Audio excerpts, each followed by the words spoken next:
Mtazamaji wa JMTV, karibu sana katika ulimwengu wa habari za kimataifa, na muda huu utasikia taarifa ama nitakufahamisha taarifa kuhusu kundi jingine kubwa la wanajeshi wa Ukraine wameendelea kujisalimisha kwa vikosi vya Urusi kufuatia mashambulizi makubwa ambayo yanaripotiwa katika mstari wa mbele wa kivita. Karibu sana katika ulimwengu wa habari za kimataifa, hasa vita hii ya Urusi na Ukraine. Nitakufahamisha kiundani kabisa kuhusu ambacho kimejiri muda mchache ambao umekwisha kupita, ambapo pia kundi jingine kubwa la askari wa Ukraine wameendelea kujisalimisha au kujikabidhi kwa vikosi vya Urusi kwa hiari yao kabisa. Na utasikia pia kile ambacho amekizungumza aliyekuwa rais wa nchi hiyo ya Urusi, aliyesema kwamba kuzingirwa kwa wanajeshi hao wa Ukraine na baadhi kujisalimisha kutasababisha pia kuanguka kwa mstari wa mbele wa kivita. Kwa nini? Utasikia pia hapa undani wa taarifa hii, na utasikia pia kile ambacho kimeripotiwa kuhusu Urusi inapanga kuagiza wanajeshi wengine wasiopungua 12,000 kutoka Korea Kaskazini kuwasili nchini humo. Karibu sana katika undani wa taarifa hizi, nifuatilie mwanzo hadi mwisho, na pia usahau kubonyeza neno subscribe kama bado haujafanya hivyo. Kundi la wanajeshi wa majini wa huko nchini Ukraine walioacha nafasi zao huko Dmytrovsk wamejisalimisha kwa wanajeshi wa Urusi kwa hiari kabisa. Mwandishi wa habari kutoka shirika la habari la Urusi maarufu kama TASS ameripoti. Wakizungumza na TASS, wanajeshi kutoka brigedi ya 38 ya jeshi la Ukraine wamesema walilazimika kujiandikisha miezi miwili iliyopita. Kwanza walitumwa kwenye mafunzo na baadaye kupelekwa kwenye mstari wa mbele wa kivita. Wanajeshi hao wamesema walikuwa wameamua kujisalimisha muda uliopita, lakini walilazimika kusubiri kwanza fursa salama zaidi, na sasa wako salama na wanapokea msaada wote wanaohitajika chini ya vikosi vya Urusi.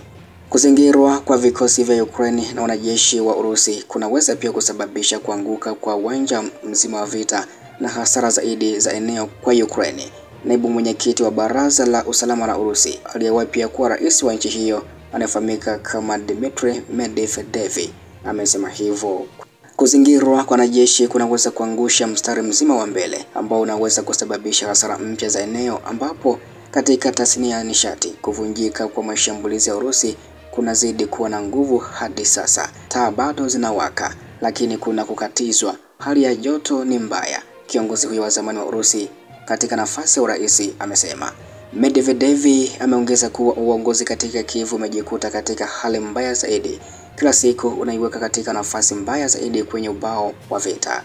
Akirejelea kesi ya ufisadi inayomhusu Timur Mendenche anayejulikana sana kama pochi ya Zelensky, amebainisha kuwa hata wanasiasa wa Ulaya ambao hawataki kuangamia pamoja na umbo la ufisadi linaongezeka hawaitetei Kiev, ingawa kuna uwezekano mdogo wa kumsaliti. Mwanasiasa huyo wa Ukraine ni nguvu moja tu inaweza kutekeleza na kuwasamehe majambazi wake, ni Washington DC. Hapo ndipo upepo baridi unapotoka, Medvedev amesema.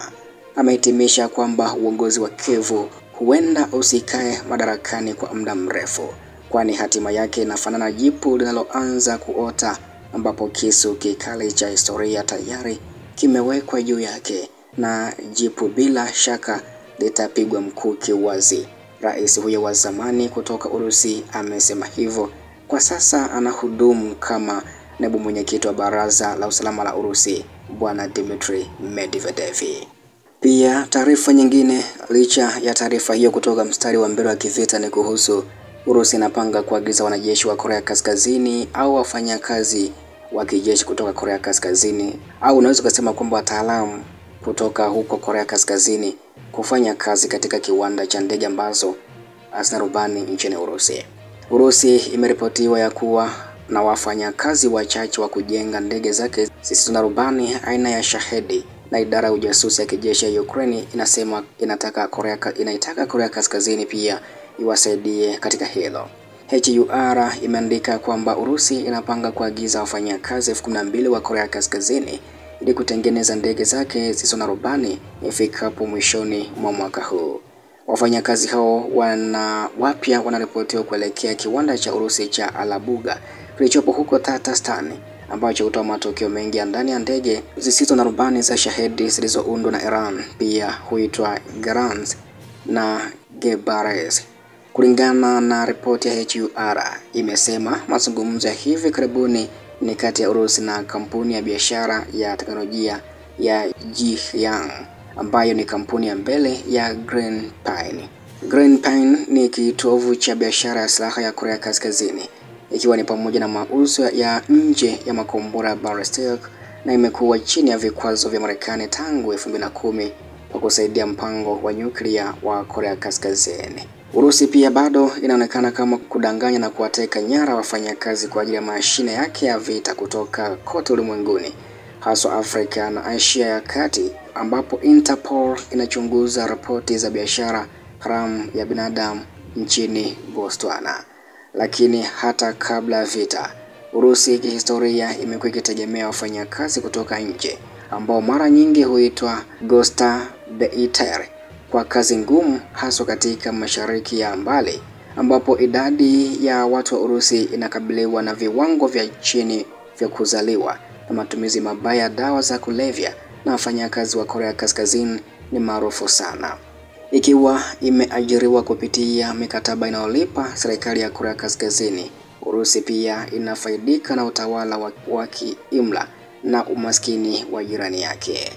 Ripoti ya Wizara ya Mambo ya Nje ya 2017 ilibainisha hali kama za utumwa za wafanyakazi wa Korea Kaskazini wanaoishi katika kambi za kazi, hasa katika ukataji miti. Wakati huo walikadiriwa kuwa wa Korea Kaskazini 20,000 waliingia kila mwaka. Leo mtiririko huo wa wafanyakazi unaongezeka kutokana na vita, ambapo jenerali wa Ukraine alikadiria wa Korea Kaskazini wapatao 20,000 wako wanafanya kazi katika viwanda vya silaha vya Urusi kufikia kabisa mwanzoni mwa mwezi uliopita, mwezi Oktoba. Na Korea Kaskazini imesalia kuwa serikali pekee ya kitaifa nje ya shirikisho la Urusi inayojulikana kuwa imetuma wanajeshi kupigana dhidi ya Ukraine kwa niaba ya Urusi. Kwa upande mwingine, Urusi inaifundisha Korea Kaskazini jinsi ya kutengeneza silaha za kisasa, hasa kutoka mstari wa mbele wa kivita, ambako pia inakumbukwa katika ukombozi wa mkoa wa Kursk. Baadhi ya wanajeshi wa Korea Kaskazini pia walipelekwa huko mkoani Kursk, lengo likiwa ni kusaidia Urusi kukomboa makazi yao kutoka Ukraine. Lakini pia lengo jingine lilikuwa ni wanajeshi wa Korea Kaskazini kupata uzoefu katika vita hiyo, ambayo ukombozi wake umeripotiwa kufanyika ama kukamilika katika mwaka huu au katikati ya mwaka huu 2025, tangu pia Ukraine iweze kushikilia eneo hilo mwaka jana 2024 mwezi Agosti. Hivyo basi ndicho ambacho kinazidi kujiri ama kuripotiwa katika ulimwengu wa habari za kimataifa, hasa kutoka huko vita ya Urusi pamoja na Ukraine. Taarifa zaidi na kuahidia kwamba endelea kuitazama na kuifuatilia JMTV kwa habari zote za kitaifa pamoja na kimataifa.